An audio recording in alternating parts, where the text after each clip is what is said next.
We're doing it. Let's just make sure everything is live. This is that awkward moment where we're like, all right, are you gonna give us another day, internet? Did we meet your threshold to have another day to do our thing? We're finding out. We're finding out right now. Let's just make sure the YouTube is officially kicked in. I don't like to take anything for granted. I make absolutely sure, and it's there. What's up, everybody? Good morning, good afternoon, good evening, good morrow. If you're out in Australia or somewhere else where it's the future, I guess we made it another day, which that's good. Let me know how the future is. I hope you are staying safe. I hope you are well. I hope you are in good spirits. I hope all your dreams have come true. Really. Let me give a shout out to the people that make this show possible. First of all, our friends over at ZT.com, ZHITEA.com. Their tea kind of rules. They supply the tea for this show and got some more tea on the way. I'm excited about that. And they're selling their tea wholesale now for the pandemic. It's good to be drinking your tea. And they got an amazing selection. Some great green teas, some great black teas, some great oolongs, some great blends. I don't know if that's a proper tea terminology, but they have these blends where there's like raspberries and pecans. It's amazing. So check out some of their teas. It's a great tea operation run by a lefty and friend of the show, Jeffrey. So ZTZHITEA.com. Trendy as Dabbers. Check them out on the web at Trendy as Dabbers. Thank you very much for the CBD pain oil. And thank you very much for the swag. And especially in your most recent care package, thank you very much for the guitar picks. That was a lovely touch. And Trendy as Dabbers makes incredible CBD pain oil. You guys know I had my car accident in 2013. My neck will never be the same, but that pain oil has helped it more than anything has. So it really does. It's a wonder-working thing, so do check that out. And finally, the Civvy app, CIVVY app.com. You can check out the Civvy app, get the app. What it is it's an app that compartmentalizes civic issues for you. What you do is you get the app and you answer questions on issues. You answer your policy positions on issues. And then it tells you what policy things are going on that affect your life the most. It also tells you which politicians you are compatible with. Turns out I'm not really compatible with much of anybody. I'm like all my compatibilities are pretty low. I'm not really compatible anywhere. And I kind of like that. And I kind of mess around with it. You know, like I fudge around with the answers and I fudge around, you know, just to see what different data is going to populate. You know, I have fun with it. And then it also is trying to be a hub for online news. You can go to the news center and you'll see independent media, including yours truly. You'll see some Get Your News On with Ron clips. So do check that out. The Civvy app, CIVVY app.com, or check it out in the App Store. It's the Civvy app, CIVVY app. Without further ado, got an amazing guest today. I love her show. I love coming on her show. I love it when she when I have her on mine. So please welcome to the show, friend of the show, Tara Devlin, host of Tara Buster. What's up, Tara? Good to see you again. Good to see you and everyone in the world. I'm glad to be above ground another day. In spite of it all, we live in interesting times. No kidding. That's one way to put it. That's one way to put it. It's Interesting times. Yes. Well, you know, I got to start out. You're another cat person. I had Gareth Reynolds from the Dollop was on the show yesterday. He's a big cat person too. Oh, cool. So this is my theme for the week, coincidentally, nice. but I like it. So yeah, cat people. And I think I got to look my guest tomorrow. I got to find out if he's a cat person or not. Yes, but Tara Jr., get in here. Tara Jr. You're needed on camera, Tara Jr. Yes, my wonderful little Tara Jr. He's how are the support cat. How are the cats? How are the cats doing through all this? They're doing fine. As if nothing is happening. It's right. So they really set the standard on, taking it one day at a time. Right. They've been quarantining before it was cool. Yes, they don't like going out at all. They are completely homebodies. So yeah, I've been following their lead. I mean, the one. You know, my cat Lucy is the person or the cat benefiting from. Person. Yeah, I'm sorry. It is a person. Well, so. she's winning. She's winning the most in this whole quarantine. Like she is just like, I don't know if your cat. My cat has lost weight because of all the unlimited playtime. She's healthier. Great. I mean, well, I'm assuming she's healthier because she's more active than she has been in years. I gush about it all the time on the show because I'm just so excited. That's great. I Like, love to hear it. Because I don't feel alone then, because I always talk about my cats, and then I'm saying to myself, do I sound crazy? But yeah, well, it's there's two ways to trying to talk to make. your pet. Mm-hmm. And it's like you can talk to them in a way that like is appropriate for a cat owner to talk to their cat, and then you talk to them in a way where it's like, okay, you gotta get some fresh air or something. You like when you talk to them, like you're expecting them to say Yes, something back, and you're that's almost off put true. when they don't. Yeah. Like the other day I was feeding Lucy, and I turned to her and I'm just like, well, you've lost weight and I found it. And yes, you expect that knowing look across the breakfast table. I expected her to look at me and go, "You look fine, buddy. You're Right. doing okay. Right. You could use a couple more jogs around the block, but you're Right. doing okay." And she didn't say anything, and I was like, "Well, that was kind of rude. I don't know what. Right. I don't know what her deal is." That's true. Well, when I first got my cat, this Tara Jr., and well, he's really Tara Jr. because he's Tara Jr.'s Jr. But anyway, I have a hard time letting go, frankly. So when he was obviously so smart as a kitten that I would sit there and try to make him say "mama," so we Yeah. can get it on video, and then we would have a viral video of one of those viral cat videos. I was like, "Come on, just say mama, and we're golden." Yeah. I Say mean, it. if you got it phonetically there, it would have been Right? It's that just for like, sure would have gone viral. Yeah. mama. That's it. That's all you gotta do. Well, you know what? She was the other day. So I'm not a big breakfast guy, and like I just don't like. I'm like, like I've never been a big breakfast guy. Mm-hmm. But the other day, I just sat in the morning and I had a bowl of cereal. Just had a bowl of cereal. I'm not a big cereal guy. There's like a couple that I kind of like, and this was one of the ones I like. It's like one of those like Kasha like protein cereal things, and I was eating it, and Lucy was just she was sort of floored, and she was like walking over, and she was very, very curious. And I realized this because, well, in the 14 years that we've been doing our thing as a cat Right. and cat guy, Cat and man. cat and man, she's probably never seen me do this. She's probably never seen Right. me eat That's funny. breakfast at a table. Like, with exception to when like my wife makes breakfast on the weekends and we do it together. Like, with exception to that, Right. like she's never seen me just on my own being like, I'm gonna pour this. Like, she probably thought it was for her. Maybe. She was like, oh, you're pouring something in a bowl in the morning. That's what you do for me. True. That must be. And by the way, I'm one of these people. I know this is kind of a weird thing, but I eat my cereal dry. I always have. I'm one of those people. I don't put any milk of any sort in my cereal. That's interesting. I know. Even you're saying kashi or whatever. That's not. Yeah, It's yeah. a very dry cereal. It to is. Begin with. Yeah, it is. They're like all clusters and stuff, Yeah. but they're delicious clusters, and it's Are like they? good Are protein. they sugary? Are they? No. Yeah. No. I mean, they're They're sweet. just healthy, right? Yeah, like they're healthy, and they're they're high protein. And if you use the promo code RON, no, I'm just kidding. They're not. Right. That's good. But they're yeah, they're. I mean, I like the cinnamon kind. Like, so it's like it is sweetened, but it's not like Cinnamon Toast Crunch or something. Like you know what I mean? Lucky Like Charms or something. Yeah. Right. It's It's not magically delicious or anything. It's right. I mean, a lot of those cereals were just like, how can we have like just dessert the first thing we do in the morning? That's it. That's for children too, right? For children. Just a bunch of sugar. Here's the thing though, it doesn't stop with children. Really, it's a $1 billion industry. Oh, totally. Because what do you call Starbucks? I mean, they're just like, how can we make people feel like they're a grown-up by giving them dessert as soon as here's a pumpkin themed milkshake. Right. But it's hot.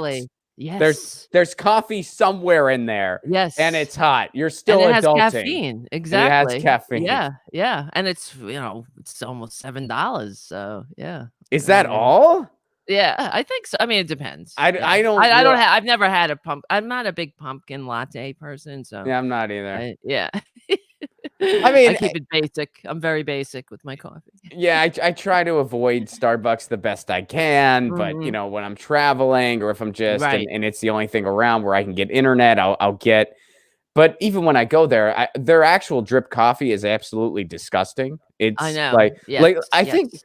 they burn the beans on purpose, and Mhm. I heard that's because like I've heard there's a number of reasons for it, and I don't know what the truth is, or maybe they just burn the beans because they just have shitty coffee. But like, Right. I've heard it's because it's easiest for them to like mass produce it at a certain temperature. So they'll just I burn the don't doubt it. beans, but they're just like, well, most people get like a mixed drink or whatever you want to call it Right. anyway. So who Yes. gives a shit? And then I've also heard the other reason they do it is just because they want people to like not want to buy a drip coffee. They want people to be like, well, I got to Right. get some kind of latte because their Yes. actual coffee sucks, which is Yes. sort of successful. I'll try not to just get a regular coffee. Mhm. I'll Mhm. try to just get something else because I know their coffee's terrible. But Yes. usually what I do is I'll get like an iced coffee because it's not as shitty when you Yes. get it iced Right. coffee. Well, I like the blonde, the regular just blonde coffee. I think that's more like it's not as S- burnt at So all, wait, so what does that mean? The it's blonde, called blonde, right? that's But what all. is that? So, it's not it doesn't taste like, you're gonna it's like a colon cleanse or something. I mean, that's what the rest of that coffee tastes like. But It's is just there cream or something? Like, why do they call it blonde? well, no, it's I think it's less, bitter, and you could Oh, put it's just a regular coffee. That's what I have here at the house. all So, right. like when you Yeah, I stayed at don't. the house here at Tara Devlin Central, That's right. we I've stayed at had Terra Devlin Central a couple times. exactly. That's probably you probably had that coffee when you were here because that's what I serve in, the Tara Buster Studios. So Brilliant, brilliant, where I brilliant. live, breathe, eat, and Well, inhabit. how's everything going in New York? It's all right. I mean, everything sucks as usual. I don't know. How do I know? I mean, I'm at home. So I live in ground zero basically because about a mile from here is Elmhurst Hospital, where they had the most death of all the Oh, hospitals in jeez. the beginning, and there were refrigerated morgues out on the street, and it's getting better. People are getting better. I mean, I think they're just used to the whole situation, but everything just sucks in general because I'm just pissed off about what's going on in the country. I love having this casual conversation with you because it feels like almost normal, because Yeah. my entire life is wrapped around thinking and really honest. I guess I should stop worrying as much, but I don't know. I'm one of these people. I feel it's not worrying about me in particular. I worry about this situation, what's going on now, that we will never fix this country, that it's happening again. We have the greatest opportunity right now with these protests.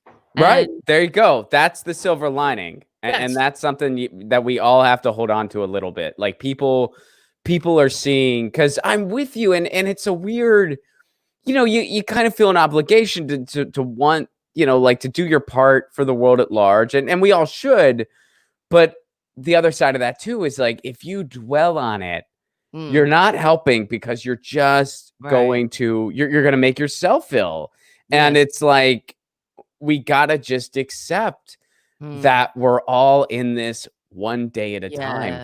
yeah, And yeah, it's hard to really think too much past that. And if you do, you'll drive yourself nuts. And I'm guilty of it. I every day there's at some point in the back of my mind, I'm like, when are we gonna have like a normal world again? Like, what's right, everyone gonna do? And then, and then it's like, I'm not gonna lie. I miss stand up so much. It breaks my mm, heart. It really does. And so of course I'm looking forward to when it's safe to be on the road again. And right, I right, miss it desperately. right, Um, it's yeah, but I kind of got to just be Well, like, look, you're just taking it one foot yes, in front of the other. That's all any of us can do. Like right, none of right. us can do more than that right now. So that's just where Sure. we're at. And well, here's what concerns me is just that here in the United States of serfs and lords, we are right before we got on the air here, I was watching MSNBC on the background, and I just hate watch it basically because it's I feel like it, obviously it's the core. I don't know why I keep saying obviously. I say that a lot. I have to stop saying that Well, word. no, I've And I've experienced this because I've been like, I've crashed on your couch a few times, yes. and I've had those I've had those moments where you're more of a morning person than I am, so you would be getting up, and I'd still be Right. like on the couch, and I would hear like, "Oh, come on," and then I'd wake up. And Right, right. I was like, "Oh, Tara's Oh, watching it's MSNBC." yes, but it's fascinating because they were announcing that Netflix is giving, this, incredible, um, donation to I'm trying to look it up, that's why I'm, to a historically Black college, $150 million donation, and they're saying that's a lot of money. A lot of good can be happening with that money. Oh, isn't that great? That's the conversation that the billionaire funded network and the millionaire mouthpieces are having. Meanwhile, here in reality, so we're all supposed to say, "Oh, thank you, my lord. Thank you for trickling upon us, so a Yeah, couple of students can go to school in this broken ass system where the majority lives check to check and people can't save $400. The majority of Americans are, that's a disgrace. Living check to check. 80, nearly 80% of the American people live check to check. And then, of course, Netflix pays zero taxes. It's another one of those corporations that pay no taxes. So we're all going to, oh, so it's going to trickle a little bit upon us. And we're all going to be like, oh, isn't that wonderful? So we have a couple of college students who they get to, they're pulled out of this system. Maybe they have a shot, but the rest of the whole broken system is intact. And this is what I'm afraid of, that and with all of the um protests and all the death, all the sacrifices that were made for not I mean, let's face it, this is a class war, and yeah. our African American brothers and sisters are on the front lines, and they're the ones. Who it's always been about economics, though, from the time their ancestors, not I don't know everybody's history in particular, but were stolen and enslaved. It's always been about economics, and same thing with like MLK. They whitewashed him into being like some Oh nice yeah. guy who's like, "Oh, let's all hang out together." If that was the case, he would be in Twitler's cabinet. You know what I mean? He'd be Ben Carson. Well, and when he really started Oh, talking about the evils of capitalism, exactly. that was when they were like, this guy's got to go. That's it. That's That was why when this guy's got to go. And that's why Fred exactly. Hampton, they got to Fred Hampton when he was 21 years old. And why Mhm, do they do that? Well, because Fred Hampton was really talking about the real class war that mhm. was going Yep, on. And when yep, Fred Hampton talked, he wasn't just talking to black. There were black people in that audience. There were white yep, people in that audience. There were people of all ages. There were yes, men. There were women. There were people from different yep, economic backgrounds, different ideologies, presumably. yes, And they were yes, all like, this guy has something to say. And this is right, making a lot of sense. And I look yep, around here and there's more of us than there is the freaking ruling class. And yep, that's when they decided this guy's got to go. This absolutely. guy's got to go. Absolutely. And that's why it's sickening to me listening to it's the game is being played and people are buying it. And for example, the United States, we're the only country right now. We're not the only country with a pandemic. The entire world has a pandemic, but we're the only country where 40 million people have lost their jobs and counting.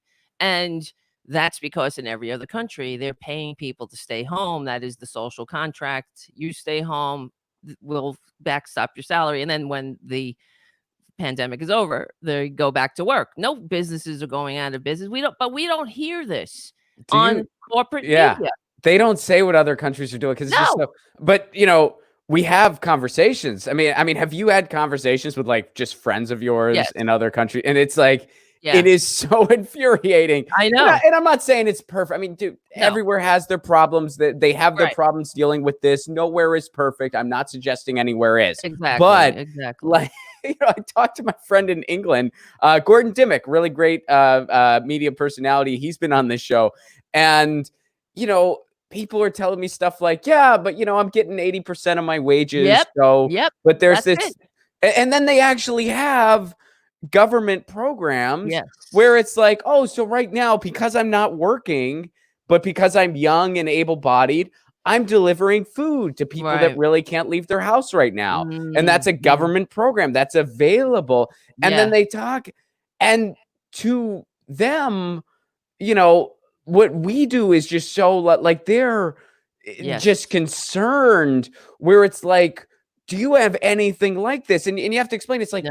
we do have those kind of things, but it's all done Yeah. via the Right. goodness of your neighbors. It's Yes. all Yes. done via some activist who worked their ass off and Mhm. maybe got like a couple dollars trickled their way and then got a little more. Yes. And they're like, but there's nothing that's just sort of like, we have a program in place. And it's like, no, not really. We don't Right. have that. Or if we Right. do, it's because it really started from the ground up. And I think the beauty in that is that we're seeing that there really are a lot of good people in the world. We're Oh, also seeing there's a lot of really bad people in the world. A oh, lot yeah. of Oh, really, yeah. really bad people in the world.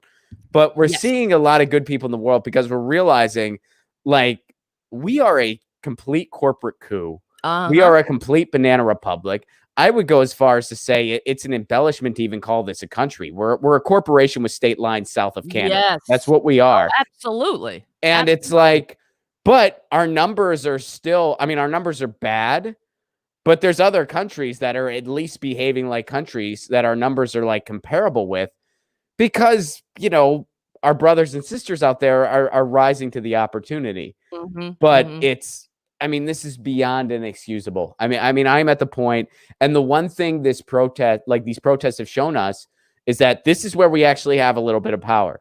We actually Yes. have a little bit of power when we get out in the streets. And that's why we need to have a general strike. We Yep. need to have a massive rent strike because that's where we have a little bit of power. Yes. Yes. We still have a long, long way to go, to changing the face of this country when it comes to law enforcement. We have a long, long way to go. But as a result of these protests, more has happened now than in decades. More has happened Yeah. in the past 2 weeks than decades. And this has Right. been going on for decades. Yes. But this reminds me, this is what happens. This is why the protests have to be sustained. And it's also why the media, the corporate media, and the billionaires that they are the mouthpieces for, are working overtime to ensure that the American people remain focused on police reform. Period. End of sentence. They will put a couple of nicer cops. They'll have diversity training. They'll have community policing. That's it. That's it. But what is the difference? So you have an officer. Can you please point me to the food bank? Oh yeah. Oh, there you go, ma'am. Oh, yeah, it's what's the point of having nice cops on the corner in a system that's completely broken? And that is exactly what MLK talked about. He said it's easy to integrate a lunch counter. It is easy to integrate the school. It is not easy to integrate the economy, to ensure that an economy works for everyone, because that's the game that they're playing on us. The game is divide and conquer, especially along racial lines. But we are our black and black brothers and sisters are we have more in common with each other in the working class than we would ever have with the CEOs and the elites who own the politicians, who corrupt government and ensure that it remains that way.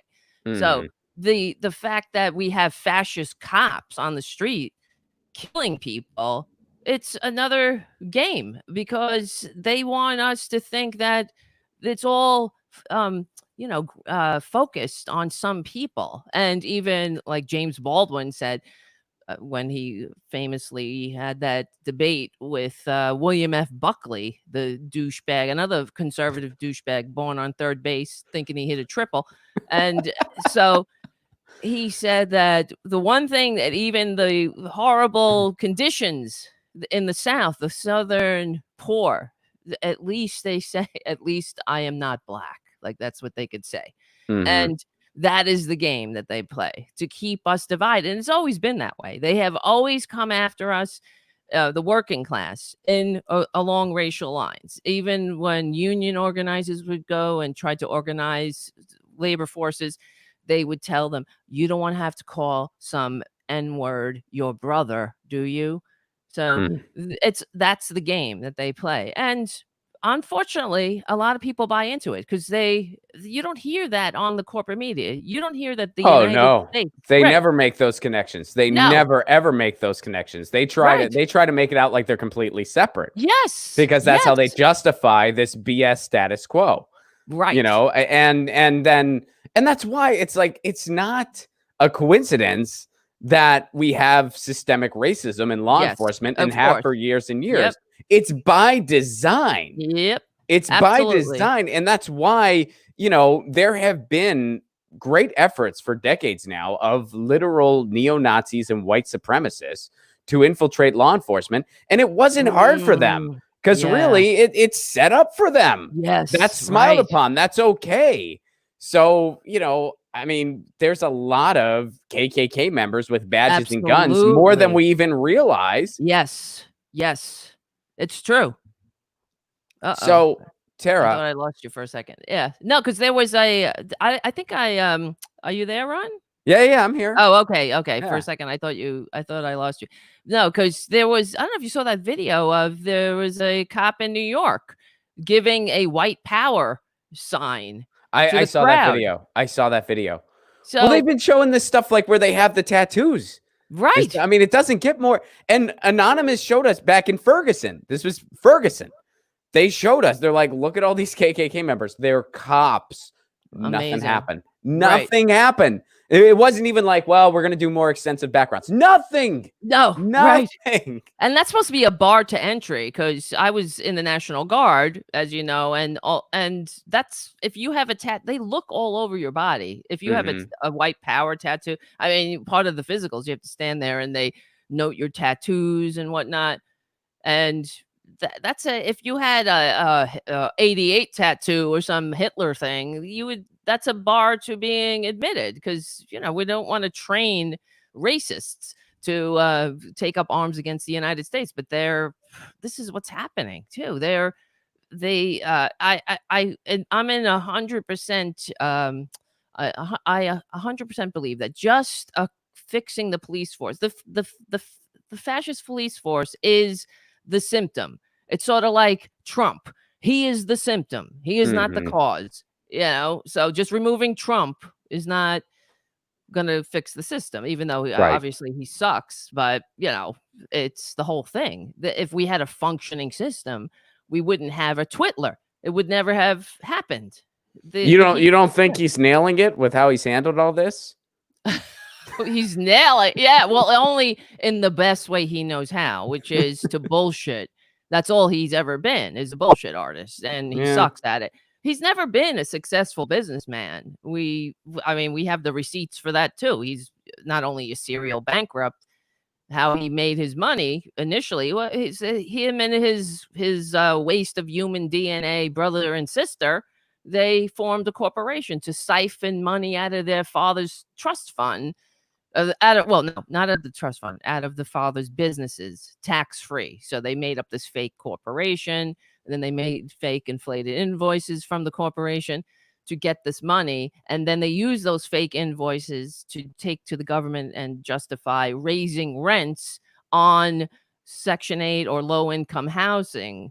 So people who had, fixed incomes, or what do you call it? The ones, I can't remember now, the income in New York where you protected, so, low income. And that's your champion of the people. That's your blue collar billionaire. It would have been. Isn't it amazing that phrase exists? Isn't it amazing? It's like stupid. no one takes, and this goes far beyond Trump. No one takes a step back to really think about, like, what does it take to be a billionaire? Yes. Like, no one, it is impossible to earn $1 billion without really screwing over people hard. Absolutely. You can make a lot of money. I mean, there's nothing wrong with, hey, you invented something, or you have some company and it's done very well, and you've seen a lot of success because of it. There's nothing wrong with that. But unless you screw over all the people that have helped you generate that wealth, or at least most of them, you're not going to have $1 billion. Absolutely. You're going to be rich. You're never going to have to want. You're going to have a great house. Your kids are going to be, and that's okay. But you're not going to have $1 billion freaking dollars. People don't like, it's like, you're just not. No, nobody earns $1 billion. Are you kidding me? There's no reason for $1 billion. Somebody to have $1 billion. That's how sick we are. And they think, oh, I even hear people who are so-called working class say shit like that. That, you know, the corporations, they earned it, or the rich, that you're stealing money from them. No, it's the other way around. This is how bamboozled we are. They're stealing from us. Nobody said they can't be rich. I mean, even when, you know, we had FDR, as he was a member of the American elite, born into wealth. His entire inherited wealth was $25 million in today's dollars. At that time, that seemed to be enough to get along. Why does anybody need billions? Exactly. So 25 million, I'll take it. I'm good. Right. So why? There's no point. Now we're on track in 6 years. Trillionaire. Jeff effing Bezos. If that's not the French had a remedy. It was called the National Razor. I don't understand why we, the people, I'm not saying, you know, put him on the guillotine. I'm saying metaphorically, there's no reason for one human being to have $1 trillion. He wants to go to Mars after he screwed up this goddamn Earth. Yeah. Well, what do you call, I mean, how can you not call this a failed state when we are on our way to getting our first trillionaire, while simultaneously people are in line for food out of the Great Depression? That's a failed state. Absolutely. That's all that is. That is 100%. And all of them, Nancy Pelosi, and all the filthy ghouls on the Republican side of the aisle, they should all be ashamed that they are falling down on the job. We don't need somebody taking a knee. I mean, what a pandering, such an embarrassment display of stupidity on our part, that they think coming out and just taking a knee. Oh, thank you. You took a knee, you know, Nancy Pelosi and the whole Democratic caucus. Yeah, I think the entire federal government has just been grossly unmasked. And this is really how the system is supposed to work. It's supposed to be a corporate coup. It's supposed to. So when you have a pandemic and it's just looking you right in the face, there's just no getting around it. Like, this is what the system does. This is how the system is built. Right. The only way we can change this is literally one community at a time, and a mass strike, where it's like, we're not participating anymore. We're done. And that's what needs to happen, because it's like, and even now where you have these, you know, these politicians, and I'm even talking about the AOCs and the Ilhan Omars and the Bernie Sanders, even, you know, they're tweeting these appeasing things where, well, this is what we need to do. And it's like, but in reality, you're not really pushing for that, because there's no chance of that ever happening. So it's like, I'm not going to like your tweets. I'm not going to retweet you. I'm not going to give you a pass or anyone else, because this is a systemic disease at this point. Absolutely. Don't tell me how we need $2,000 a month. I know we need that. But we're not, it can't even be uttered in office. So I don't give a shit that you're uttering it on social media. I'm not going to fall for the ministry of appeasement. I'm not doing it. Right. No, it's true. We definitely, it reminds me what's going on now, where everybody's like, oh, here's some trickle for the NAACP college fund. Here's a trickle here, a trickle there. We stand with Black Lives Matter. All the corporations tweeting. It's like in the French Revolution, when in the assembly, all the lords, when they saw that the people weren't being appeased and they were afraid.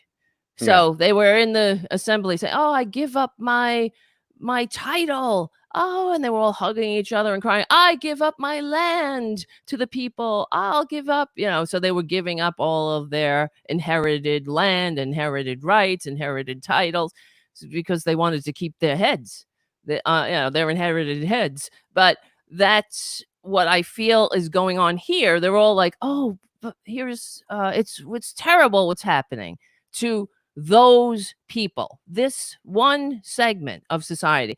But that whole thing is the symptom. It's sort of like not address. It's like somebody who has lung cancer and the doctor, doesn't say anything about them smoking or whatever it might be. It's like, okay, we'll fix this symptom.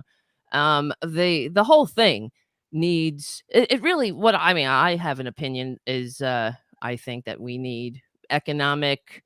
Obviously, we need an economic revolution. It's not, and that is a racial.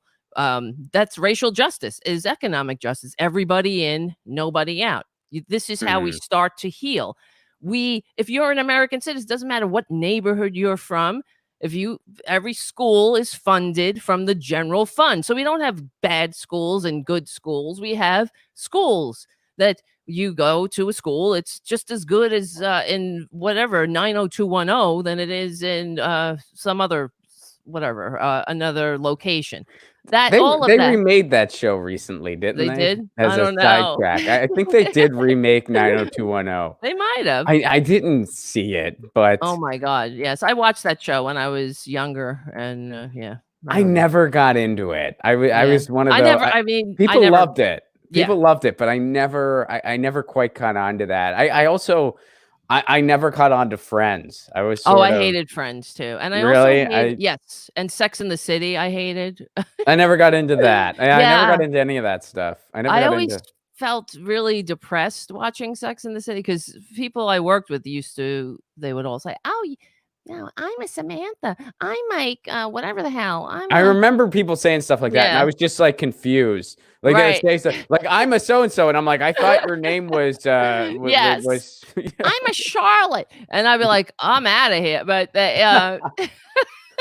no, because it made me very depressed because it was just a bunch of label whores who got their identity by whoever they was sleeping with, and it made me very sad and alone. That's how I felt when I was watching Well it.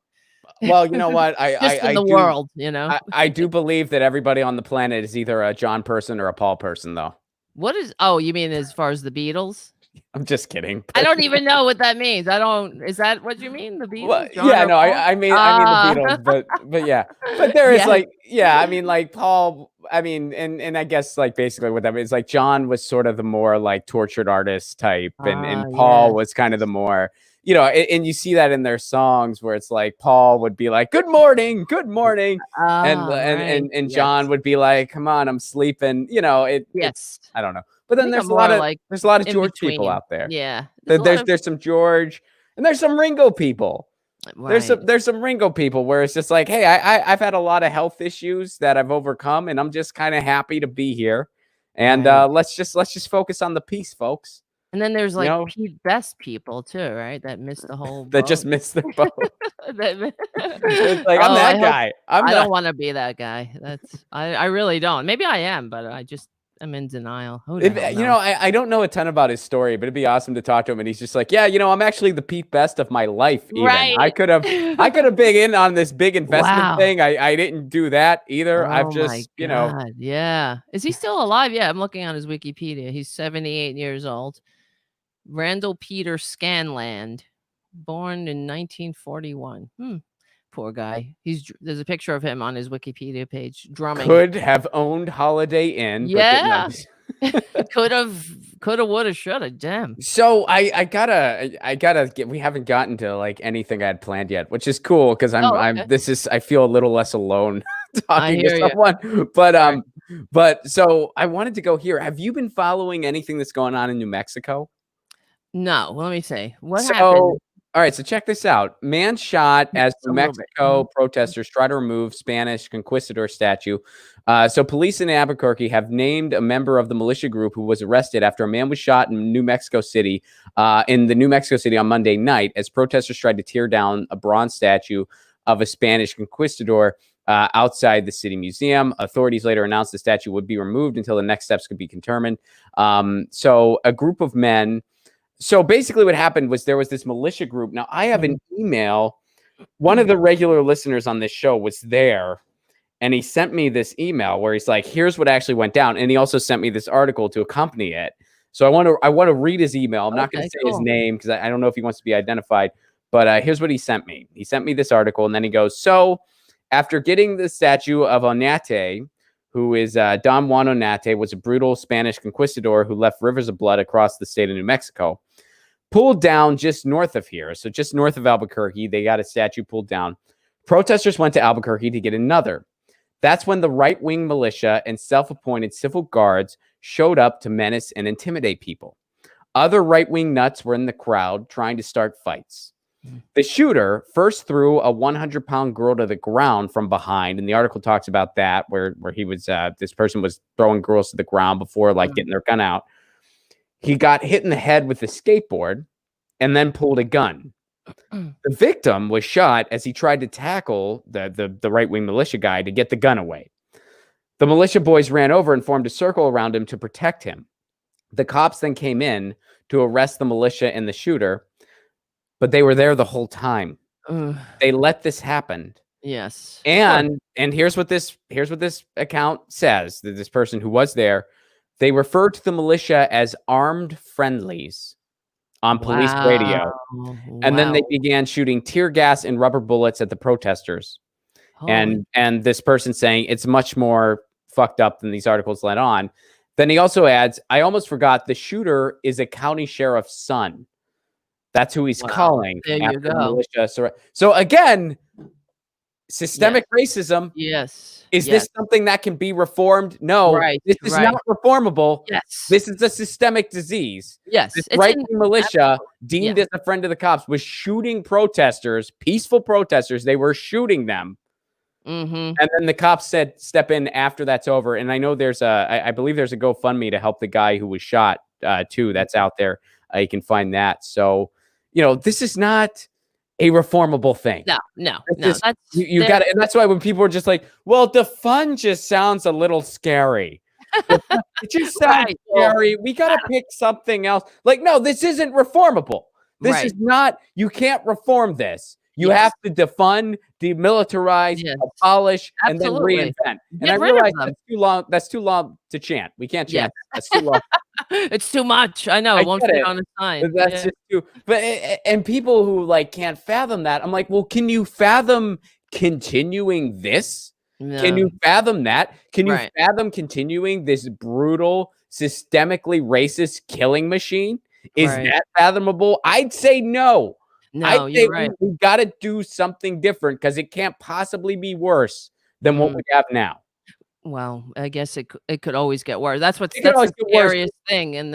Because you think but if you reinvent it, it's like Garrett said something like this on the show yesterday, where it's like if we truly reinvent just how law enforcement plays a role in our lives, and it had community oversight and community involvement, and it was very heavily scrutinized, and the communities were actually involved. It'd be really hard to come up with something worse. It would take effort, true effort, to come up with something worse. Because you have to also stop the bullshit game about how a few bad apples as well. It's a bullshit argument. Yeah. It makes no sense. And that's another way of just excusing the broken system. Oh, there's only a few bad apples. Well, if those... And they always forget the spoils the bunch part too, by the way. Right. Whenever people say the few bad apples, that phrase finishes spoils the bunch. Not to mention, when you have a systemic disease, which is what this is, saying, well, it's just a couple bad apples. That's the equivalent of, say we have an E. coli outbreak and you take a shred of lettuce and be like, this one's okay. No one does that. Nobody does that. So it makes zero sense. It's a non-starter. If that's the case, if it's a few bad apples, then why don't all the good apples get rid of the bad apples immediately when they see the because bad? the opposite Right. happened. That's When what there's happened. someone It's because the of the truth. system, when someone actually does go in there with good intentions, which I'm sure that happens from Yeah. time to time, they get weeded out. Yes. They get weeded out. I mean, They I've had get ostracized by their peer. yeah, In fact, Frank Serpico, who they made that movie about, well, he wrote a book. He was the whistleblower in, I think it was the 70s, where he's a cop. He was a cop. He blew the whistle on the corruption that was going on systemically in the New York City Police Department, where they were shaking down drug dealers. They were involved in organized crime. They were giving drug dealers escorts all over town, the ones who were paying them off. They were the entire department was corrupt.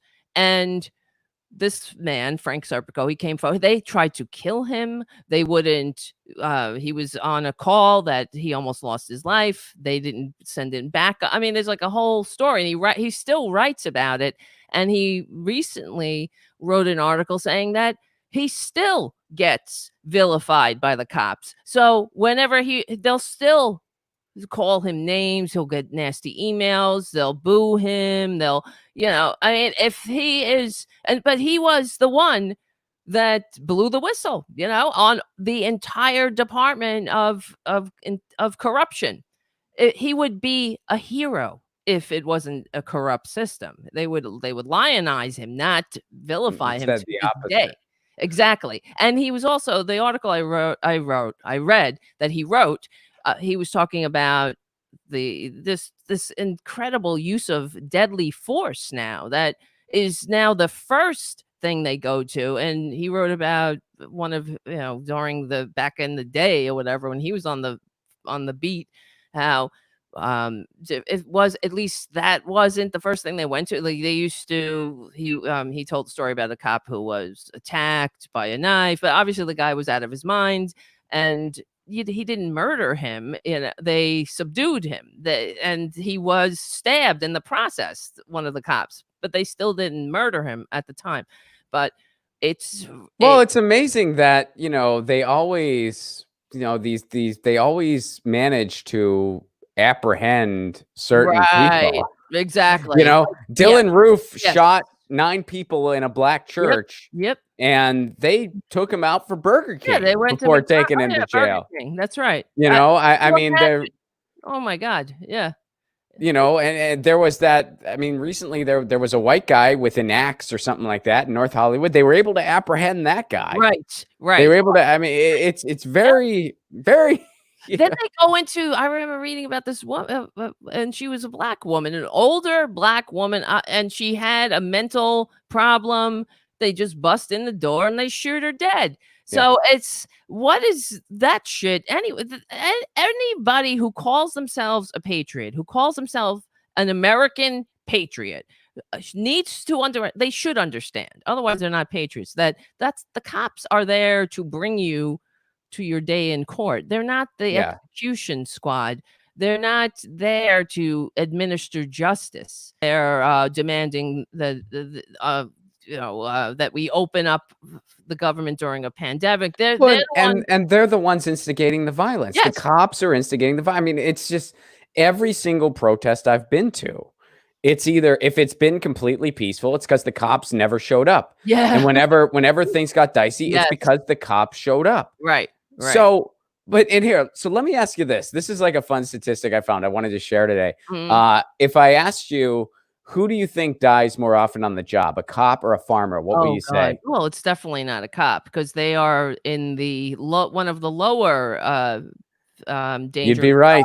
Yes. You'd be right. My buddy Zach Funk, funny comic out of Pittsburgh, tweeted this out. Out of curiosity, I looked up the rates of on-the-job deaths for different jobs. Police average 13.7 per every 100,000 workers. Few other professions by comparison. Farmers, 24.7. Garbage collectors, 44.3. Loggers, 97.6. Now, here's where he got this from. Or I'm assuming like one of the places he could have gotten this from. There's another interesting statistic I want to point out in this. And we're not going to go through the whole thing because they list 34 of them. But something that's really interesting. So there's police and sheriff's patrol officers at number 16. And further down from that, in other words, less people die on the job, are security officers. And why is that fascinating to me? The reason that's fascinating to me, in fact, here they are. They're at 29. Cops are at about 16. The reason that's fascinating to me is because, I am a big proponent for, complete demilitarization. I think that we need to completely reinvent the idea of law enforcement. I think most of the police officers, quote unquote, and I think we should just straight up rename them, like have different divisions that handle different things. Yes. There's no reason why the person who goes to, to adhere to a noise complaint or adhere to a domestic dispute where there's no violence or adhere to, whatever it may be, like just a basic, conflict, where that can't just be solved amidst the members involved. There's no reason that person should have a gun. No reason whatsoever that person should have a gun. And there's no reason why that person who's responding to that should be the same person who responds to something where force is likely going to be 100% necessarily like a live shooter. Right. There's no reason why those should be the same people. Like there's no reason why that shouldn't be someone who has a social worker with them who can de-escalate things. It's just completely backwards the way we go about all this. Yep. And here you have actual proof because, the argument against something like that, well, it's dangerous and you never know. Well, here you have it. Yes. Security guards, these people, usually they're not armed. They're pretty much not, or if they are armed, they have a nightstick or something. Yeah, right. They have a less deadly gig than the cops do. So why can't we just have actual peace officers that don't have guns? There's no reason for it. There's no reason for it at all. Especially when everything is so out of control. And it's, I agree 100%. It's things in this country are so twisted because I believe, maybe I'm wrong, that because of the propaganda networks that we are inundated with. And it's a big part of the problem. Yeah. Because that's where people are getting their information from. They're not getting informed. They're getting misinformed. They're being distracted. How many, like yesterday, for example, I watched MSNBC all day, pretty much. You're a glutton for punishment, Tara. It was just on in the background. But I don't know if you know that. I didn't know this until later. I don't know why my camera's not focusing, but it's annoying me. Anyway, okay, we all heard about the LGBT rights case that Neil Gorsuch, the illegitimate Supreme Court Justice Neil Gorsuch, sided with the so-called liberals on the bench. But the same day, they did a lot of other stuff that day. Yeah, the lionized. What's her name? RGB, the notorious RGB. She also, RBG, Ruth Bader, RBG, right? What am I talking about? RGB. I do that all the time. Like RGB, like everything. The color wheel. My initials are PR. Wait, no, switch that. But she sided with the conservatives to approve pipelines through Appalachia, and basically screwing us. Not only the people of Appalachia and the the entire earth, the climate change movement, but you never heard anything about this on any of the networks. All you heard they didn't talk about that. Why not? I don't understand. I don't, if you watch the BBC or another a real news, you want to cry. I mean, I do when I watch it. I'm like, wow, this is what news is, I guess, or to some degree. I'm sure they have their biases or whatever. And that whole word too, bias, is so ridiculous. Well, it really is because, like just the whole idea of like objectivity in journalism came way later, like long after. And in reality, it's like we use that. And by we, I mean like our corporate media uses that as like a shield to just be totally neutral. To just like not really present any actual information. And they're just like, well, this is what some are saying. Then others are saying this. And I guess we'll never know. And that's just that. Instead of saying, hey, objectively speaking, climate change is really freaking serious and we got to do something. Right. They won't do that because oil and gas butters their bread. Yes. And they know this. They know this. I mean, every third commercial, and you know this, every third commercial on MSNBC is for an oil and gas company. Yep. That's right. We all know why that is. People know that they need to put gas in their car or it doesn't go. They don't need to get the word out. They advertise so that they can get favorable coverage. That's what they're doing. And we know this. Yep. And yeah, I need to read up on the pipeline case specifically, because one of my attorney friends, he was telling me, like, we were just kind of like going through, like, sometimes we just kind of chat about Supreme Court thing. And the reason I texted him was because I read, whenever there's like one of those cases that I look into, I like to read the dissents just to see how ridiculous they are. And Brett Kavanaugh's dissent for the LGBT issue, his dissent was the most ridiculous thing, because he was basically doing the mental gymnastics to try to put it on Congress, saying, well, Congress makes laws, not us. And it's like, well, we're not asking you to make anything. We're asking you to interpret Title VII, which already exists. Yes. That already exists. It's already there. Yes. And you're basically trying to say it's not the court of law's job to interpret the court of law, which sounds really freaking stupid. But that's the deflection they constantly use in cases like that, because if they wanted to be honest, they would have to say, hey, I'm a homophobe and I want to uphold that in law. That's it. That's what they would have to say if they were being real. So instead they do this legalese BS. Yep. And they do this all the time. It's not like that was the one case where it happens all the time. And when you read that and you kind of like dissect it, you realize just how smoke and mirrors and nonsense it all is.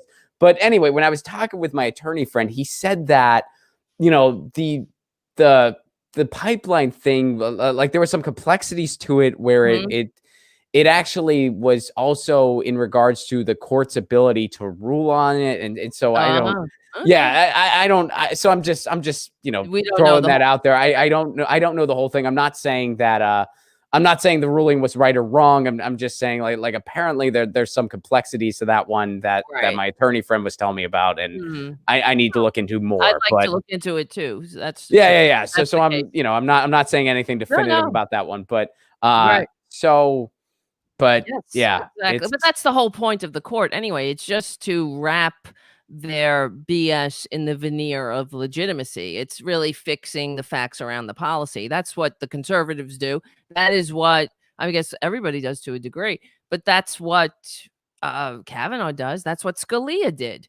He would have completely opposing, if he was consistent. This is the thing that I can't stand about them, the conservatives most especially, is that if they were consistent, you know, like Ron Paul, for example, he seems to me like somebody who is a true right-wing ideologue, and he seems consistent about things. I don't know about, you know, Ron Paul or Rand? Ron. Okay, the father. I don't know his whole career, but he seems at least somewhat like, okay, he this is how he's a true, I mean, I would say he's a true libertarian. I mean, he's one of the people where it's like, you know, I like to hear what he has to say. I mean, he's somebody who has, you know, and especially since he's one of the earlier people who was talking to people like Ralph Nader and saying, hey, look, we have a lot of disagreements, and we do, but we're both very anti-war. We both want to end the war machine. We're both tired of the corporate stranglehold on politics. Let's kind of like see where we kind of meet in agreement, and then maybe we can start fleshing out where we don't agree. And I appreciate that. But then, of course, we have our very, very stark differences when you talk to someone like a Ron Paul about what they want to do for healthcare.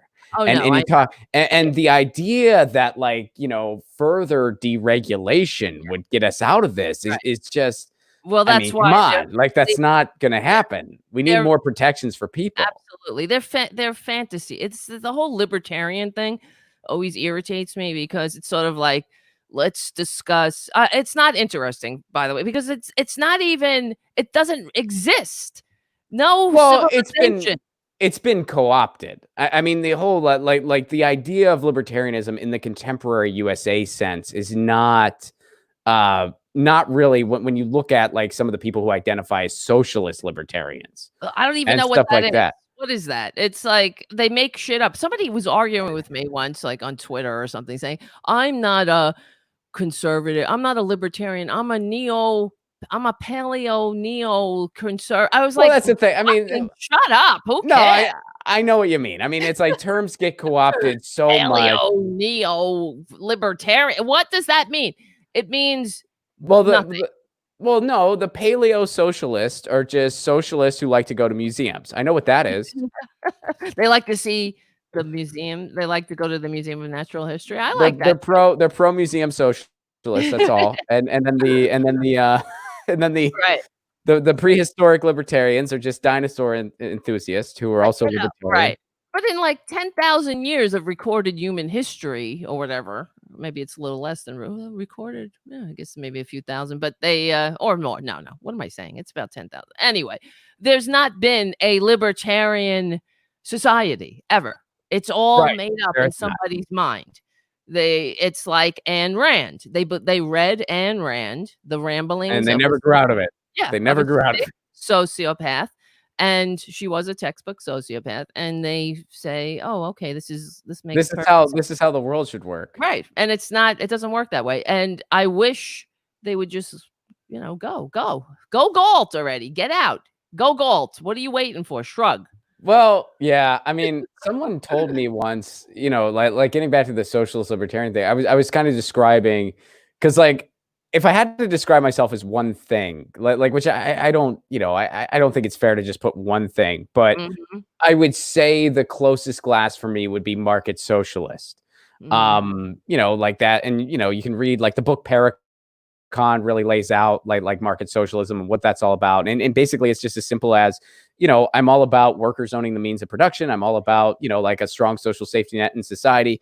I think it's okay to have a natural, like to kind of just let people start their own restaurants if they Yeah, want to, of or course. start, like, I'm okay with that as long as there's like a great social safety net around it. I don't think we need to plan an economy for goods and services. I Right. do think we should for housing. So I'm not a straight up market socialist, Yes. So you see how there's all these, like there's all this overlap and there's all this. I mean, Right. even like the concept of anarchy, it's like anarchy is a lot like ice cream. You're bound to find a flavor you like because it's just it's so broad and there's so many Right. different types of it. And it's just so, because someone told me when I was like, well, I think I'm market socialist is closest. They're like, well, technically you're an anarchist because that's a type of anarchy. I don't even know if that's true or not. It might, maybe, I don't know.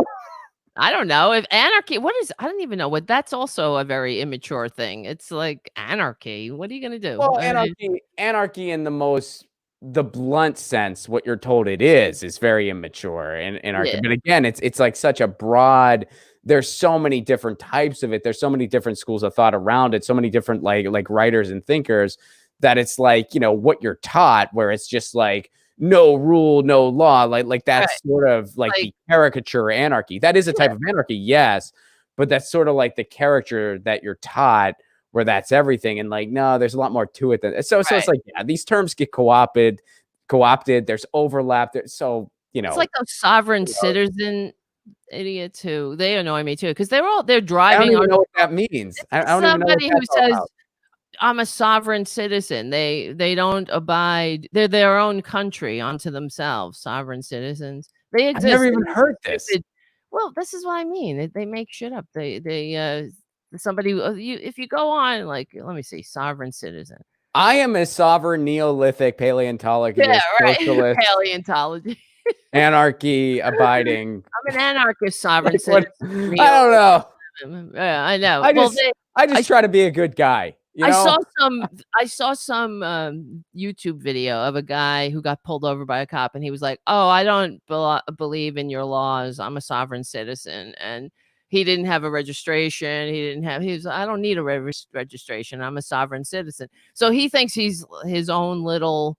It's kind of mental illness, I suppose, because he didn't believe in registering his car because that would be against sovereign citizen. But he was okay driving our socialist roads and right. Yeah. So I don't know. Go build your own road then and get out. Like go find your own country.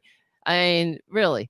So this is the He thing will. about It's going to be Sovereignsville. right It's going to sovereign be Sovereignsville. sovereigns. I mean, it's so ridiculous. The thing is that because human beings are interdependent. We are an interdependent species. We inherently understand fairness. Not everybody. I mean, obviously, he's a sociopath. Some are sick. Some are Yeah, I mean, well, and that's the other weird thing. It's like, where do you go? You know, like how much does your environment play a role, and how do we just Mhm. have natural, because like there's so much ambiguity in the world, but I do think there is eventually just a straight up line between good and evil. Yes. Yes. And how do people get on one side of that line or the other? I mean, that's the question we've been trying to answer all of Right. human history that we don't have the answer for yet. Yeah. Well, yeah. That's why I read a lot of history. I study history. I love history because it's just human beings living in different periods. Everybody's the human heart hasn't changed. It's just the circumstances and opportunity, and that's why. Oh, it's changed, Tara. There's a lot more cholesterol floating around in there. Yeah, right. It's The human. Well, that's true. That's true, and it's there's a mine's gotten less healthy during the pandemic. I'm not gonna lie. Mine's true. gotten. I'm like I'm gonna snack a little more at midnight because the world might be ending, Right. and I I can't mean, go to the gym.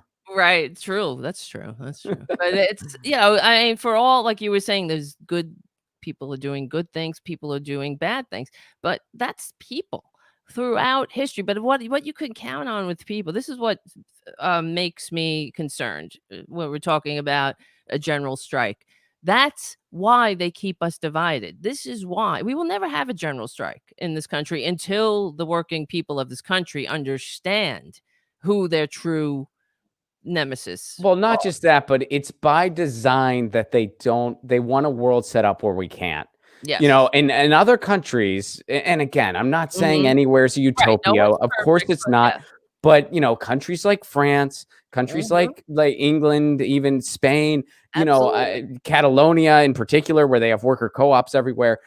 These countries, they do have a lot better social services for their Mhm. people. They do have, a society where pretty much everyone only needs one job to survive. Yes, And, because of that, people aren't afraid to strike when they want that's right. better treatment. Same with Germany, because they're not one paycheck away from going under. That's it. Their health care isn't linked to a job. It's almost like the United States, like there's capitalists everywhere who are inherently predatory.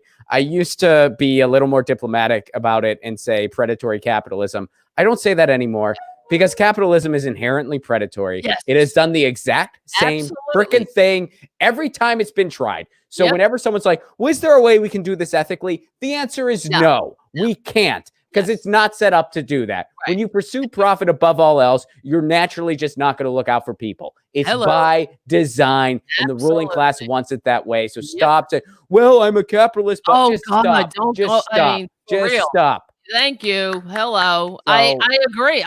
If I hear another Uber driver say that they're a goddamn capitalist, I'm gonna lose my mind. This is the problem. You're not a capitalist. You trade your time, the time in your life, your limited lifespan to perform a service for a paycheck. You are a laborer. You're a worker. and you deserve to be treated Yes. better because the person who started all that just bought a $172 million home. Right. Oh Well, god. the people who are Oh without the drivers, Uber couldn't be a thing. yeah. Lyft This is couldn't the be a problem. thing. You're generating that wealth, Yes. and some of the Right. drivers are having to sleep in their cars. Right. And So, this is why they I mean, this is by yeah. design. And that's And why we have to wake people up, and that's why it's very important what you do. I'm telling you, there would have been no American Revolution without the pamphleteers, without those who wrote and they passed around these whispered in tea shops about, hey, you know what? We don't need a king. This is what I think we do. Yeah, we do. You do on your show. I do on my show. It has to happen. We have to get this word out that we are in this together. I've 100%. This is why. I mean, years ago, I want to tell you, you're talking about a general strike. I registered the domain name General Strike USA about 15 to 20 years. I can't you still remember. have it? Yes, it's Yeah, do waiting. something with that. It is You gotta waiting. do something with that. I You gotta bought it. talk to some people. That's what I mean. General Yeah, we strike gotta. say. I just bought it. I'll give it to if whatever, I'll donate it to the cause. I agree with you. We need a general strike, but Yeah. that's why they keep us divided. They imagine. Here's the thing. All right, another story. I used to work for a big TV station. This is what I do in my other life. I work at TV stations, and I'm a freelancer for the most part. I was working at a TV station. We'll call it A&E. I don't know because that's its name. And I, who cares, right? They had staff that were working there. I was there, but I was a freelancer. And one day they called the entire staff in to a meeting, and they said, "You're all fired." And they said, "Now you're all hired again as freelancers." They converted their entire staff force, all their production staff and who make the shows, Yeah. They into could pay you less. freelancers. Yeah, so they didn't have any benefits, no security, no retirement, no sick leave. People were crying. People were, I have a vacation coming. There were people there with like 20 years. They're like, what does this mean for me? I have my this, then I that, whatever. They had a certain way of living, or so they thought, right? And then it was taken away. And guess what? I was very upset by it. And Yeah, I then don't blame you. I That's was, pretty messed up. but I was a freelancer, and I was in the bathroom at one point, and I was really upset. And one of the managers walked in. She's like, "What's the matter?" I said, "I'm just really upset about what's happening here." And she goes, "What does it matter to you? It doesn't affect you." Okay, because I was already a freelancer, but it affects me because other human beings are affected, and the whole thing sucks. Yeah, So there's a whole idea of compassion for other right, people. Imagine that. But also it does affect you. it affects. If you really want to make it all about you, you know what I mean. Like, I'm not saying Right. you want to make it, but I mean, like, in the hypothetical, if you wanted to make it about the freelancer, it does affect them, because this is where things actually, quote unquote, trickle down. Right. It's Right. not wealth that trickles down, it's getting screwed over that Absolutely. trickles down. And That's then why, like, when comics, I mean, you can use road comedy as Mhm. an example. And I like to use this as an example. I think it's a poignant one. We are one of the only, well, not the only, but we're one of the industries where the pay scale has literally gone down since the Right. 80s. Literally, you make less money as far as the scale goes for like a general comic who opens a show at 30 minutes and a comic who headlines a show at 45 minutes in a general venue that's doing a comedy night. The pay scale has literally gone down since the 80s. Now, there's a number of reasons for that that kind of go beyond the whole, like, the capitalists are screwing you. Like, it also kind of goes into, there used to be 3 networks and they would all put on comedians, so it was really hot, and then the bubble burst and blah, blah, blah.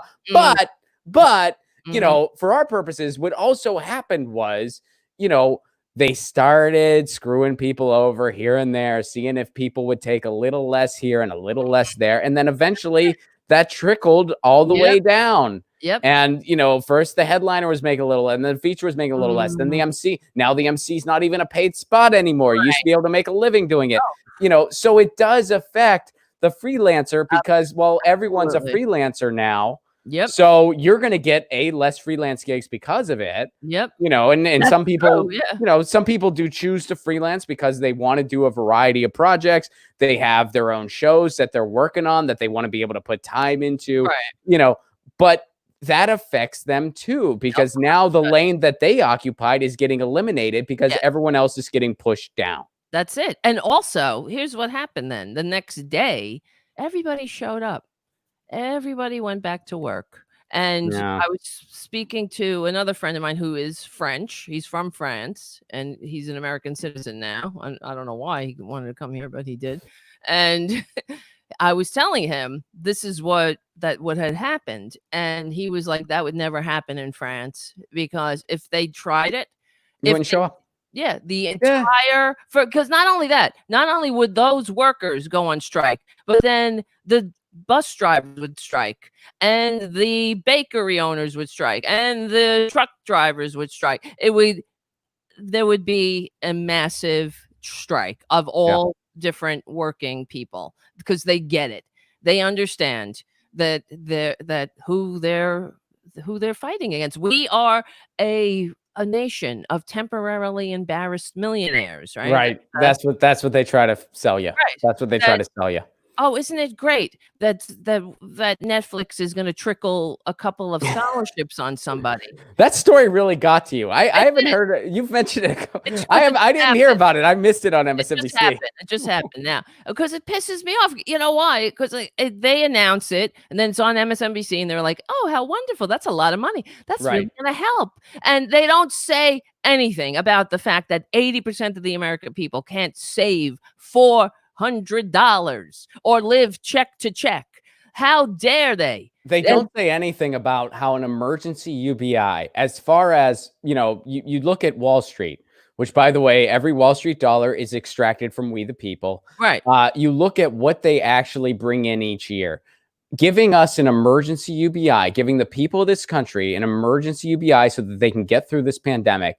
If like all of Wall Street's wealth is a coastline, giving us an emergency UBI, it would be like taking a little speck of sand on your finger yeah, and taking that away from the that's coastline. it. That's what it would be the equivalence of. Yeah, It would be like nothing. It would yep. be like nothing. They And want they won't even mention that. They won't even mention that. they They want won't talk about that. they want to keep us. They want to keep the game going. The game Yeah. is profitable for them, and I'm here to tell them that the game is over. I mean, That's what we got to do. We, I the people, got to say the game is over. absolutely. How much more? They all know, even the right wingers, some of them, that aren't dumb, they're not completely lost. They get that the thing is not working. And this is why they went for Twitler. He understood. This is why he's very dangerous as well, because into the fissures of disunity steps a fascist. And we were warned. Henry Wallace, Vice President Henry Wallace, wrote an article back in 1941 for the New, or maybe 1944, for the New York Times about the dangers of American fascism.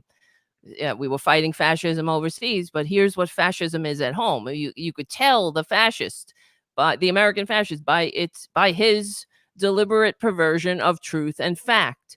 Yeah. By his, I mean, this is what Henry Wallace wrote, the vice president. So they exploit the fissures of disunity to keep the people. I mean, the ultimate end game, he wrote, was that to keep the working man and woman in eternal subjection. That is exactly what is happening. So, well, and that's been happening. I mean, when you look at, and this goes way beyond one administration. I mean, when you look at Bush, like the axis of evil, the 7 countries, the war on terror, going beyond that, the war on drugs.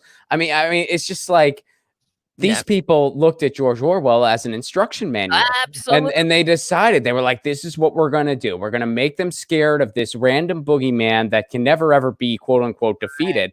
War on drugs. What does that even mean? War on terror. What does that even mean? How are you going to win that quote unquote war? What does that even mean?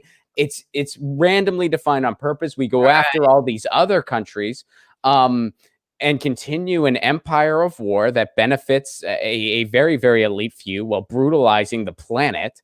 And, you set it up so people can't really ask questions because they're barely getting by. And that is textbook fascism. When the corporation and the state are married. Yeah, that's it. Textbook fascism. That is it.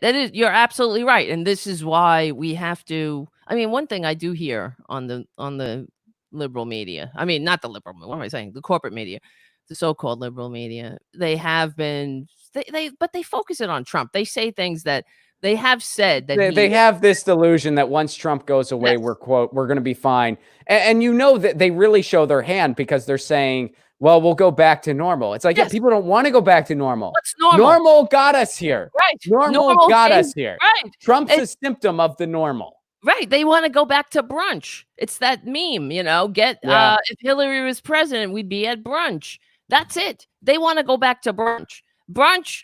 A lot of us couldn't afford brunch. The majority of Americans are living check to check. When they miss 2 paychecks and they end up on a food bank line, that is not a functioning economy. And this is why the corporate media sucks, because they're out there. They do Twitler's work for him too. They're like, oh, it's great economy, such a great economy, great economy. Oh yeah, the ruling class pats each other's backs. Right, I mean, this whole thing you know, I mean, in some of these, you know, like the fake resistance and Oh, all yeah. that. I mean, What are it they is a resisting? My God, right? they're resisting reality Right, is what they're resisting doing. They're truth. resisting reality.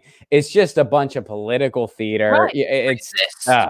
Go back to such they wanna nonsense. resist, and they need the resist so they can go back to brunch. That's what it is. It's So the Paul asked this. Paul says, with 1% getting Fed bank equity money, will general strike move them, or are we going for bureaucrats and PMC? I'm not sure what PMC refers to. I'm missing the initials there, Paul. But I would say yes, general strike would move them because they still rely on us to keep this system going. And if Yes. we just stop and say no, they can't. I mean, it's going to stop their gravy train too. Because look, guess what this pandemic has really taught us? It's taught us a lot of things. One of the things it's taught us, who the essential workers really Yeah, are. So exactly. much so that we call them frickin' essential workers. Right. That's what we Well, call right, them. And the right, essential workers are not the fat cats at Wall Street. They're right. not. They're not even your government who's just handing it away to the banks. The essential workers are the people keeping the grocery stores open so people can Yep, get food. The people keeping your pharmacies open so you can get your medicine. The that's people it. keeping the logistics chain going. Those are the essential workers. And that's why we need a general strike. Because when we disrupt that apple cart, Yep. that's when they got to make some concessions and we can really start changing this place. Jose, hi, Rob. Greetings from Puerto Vallarta, Mexico. Hello. I hope all is going well in Mexico. Good to hear from you, Jose. And then Jose, autocorrect screwed Jose up a little bit there because Jose comes back and says, sorry, Ron, autocorrect. No problem, Jose. It happens all the time. Tara, where could be? Where are you reading that from? Oh, those are just my super chats. Oh, great. Yeah, those are my super chats. So thank you very much, Paul and Jose, Yes. for the super chats. And Tara, where can Yes. people go to find out more about you? Well, go to let's see. Well, go and find my show, Tara Buster, that we record every Saturday evening live from 6 to 8 p.m. Eastern at the RDT Daily Facebook and YouTube channels. And we are rebroadcast starting Sunday at 6 p.m. Eastern on Progressive Voices or anytime on the Progressive Voices app. And you could become a patron. You could join us on Facebook and follow me on Twitter. And we can really do something to support the liberal media because we're in it together. We can't do it without you. And I hope that I always ask my listeners and those who come to my show to please support the real liberal media. And this is, you're looking at it right here. Right, it's the truth. Because we're in it together. We can't do it without the people. Yeah. I mean, I've talk about a term that's really been co-opted. I like seldomly use, but then I used to say progressive a lot. That's been co-opted too. What do you say? What do you I mean? I say paleolithic socialist now. That's Okay. what I say. That hasn't been taken yet. Well, No one's going to take that from me. Because I talk about real. See, this is the other thing I want to do is reclaim the mantle of patriotism. Because what is a patriot? Which is a good idea. I mean, Yes. honestly, like that is a noble thing, and I've seen people try to do that. And I really want, like there was a guy, Justin San Pietro, I believe his name was. He ran for Congress in Virginia, and I really liked him. I still do like him a lot, but he was really just reclaiming all these terms, but saying how it's like all these progressive ideas are actually what we're really talking about here. And Thomas Frank just wrote a book. I got an advanced copy of it, and I can't wait to talk to him about it, where he talks about like just what populism really is, how that had been co-opted for years and years, and it can be traced back to when they nationalized the railways and stuff like that, and they were dealing with the same propaganda then. And he's like, look, true populism is really what gave us an actual workforce. It's really what created the idea of labor and a working class and women getting the right to vote. List goes on and on. That was real populism. And generation after generation, they co-opted that and poisoned it and attempted to stamp it out. And it's all been by design. That is the truth. And real patriot. What does it mean to be a patriot? What does it mean? It means that you leave. It means you stand for the anthem. No, no, it means that you leave no one behind. That you are that. What is e pluribus unum? A patriot, which was another thing that got co-opted, by the way.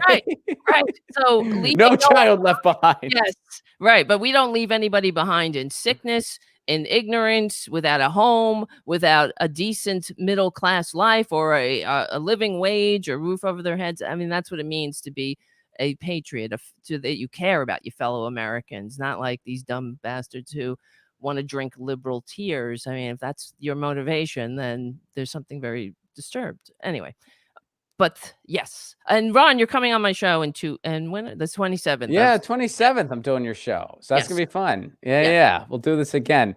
Exactly. Tara, thank you so much for joining me today. Paul, Jose, thank you for your super chat contributions. We'll be back tomorrow, same time, same channel, 2 p.m. Eastern, 11 a.m. Pacific, right here over on the YouTube or the Twitter or the Facebook, wherever you're checking this out. This has been Get Your News On with Ron. You know the drill. Lucy says meow. I say peace. So Tara Jr. says meow too. Meow, meow. Peace, everybody. See you tomorrow. Bye.